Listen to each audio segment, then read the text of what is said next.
বন্ধ রাখার ব্যাপারে জাতীয় পরামর্শ কমিটির সভা শেষে সিদ্ধান্ত নেওয়া হবে এমনটি জানিয়েছেন শিক্ষামন্ত্রী ডাক্তার দীপু মনি। তবে স্বাস্থ্য সুরক্ষার বিষয়টি মাথায় রেখে প্রয়োজনীয় শিক্ষা প্রতিষ্ঠান বন্ধ করা হবে বলেও তিনি জানিয়েছেন। আজ দুপুরে আশুলিয়ার দত্তপাড়া এলাকায় বেসরকারি বিশ্ববিদ্যালয় ড্যাফোডিল ইন্টারন্যাশনাল ইউনিভার্সিটির নবম সমাবর্তন অনুষ্ঠানে যোগ দিয়ে কথা তিনি বলেছেন। আরো বলেছেন যে এখনো 12 বছরের কম বয়সীদের ভ্যাকসিন দেওয়ার বিষয়ে সিদ্ধান্তই নেওয়া হয়নি। ভার্চুয়ালি অংশ নেন বিশ্ববিদ্যালয়ের মঞ্জুরি কমিশনের চেয়ারম্যান অধ্যাপক ডক্টর কাজী শহীদুল্লাহ এবং শান্তিতে নোবেল বিজয়ী ভারতীয় সমাজসেবক কৈলাস সত্যার্থী। সমাবর্তন অনুষ্ঠানে বিশ্ববিদ্যালয়ের চ্যান্সেলর রাষ্ট্রপতি আব্দুল হামিদের প্রতিনিধি হিসেবে সভাপতিত্ব করেন শিক্ষামন্ত্রী ডাক্তার দীপু মনি।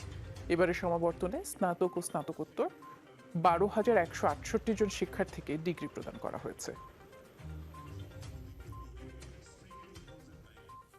একদিকে যেমন আমরা শিক্ষা প্রতিষ্ঠান বন্ধ করতে চাই না, আরেকদিকে শিক্ষার্থী, শিক্ষক, অভিভাবক সবার স্বাস্থ্য সুরক্ষার বিষয়টিকে অবশ্যই অগ্রাধিকার দিয়ে যদি প্রয়োজন হয় তাহলে নিশ্চয়ই আমরা বন্ধ করব।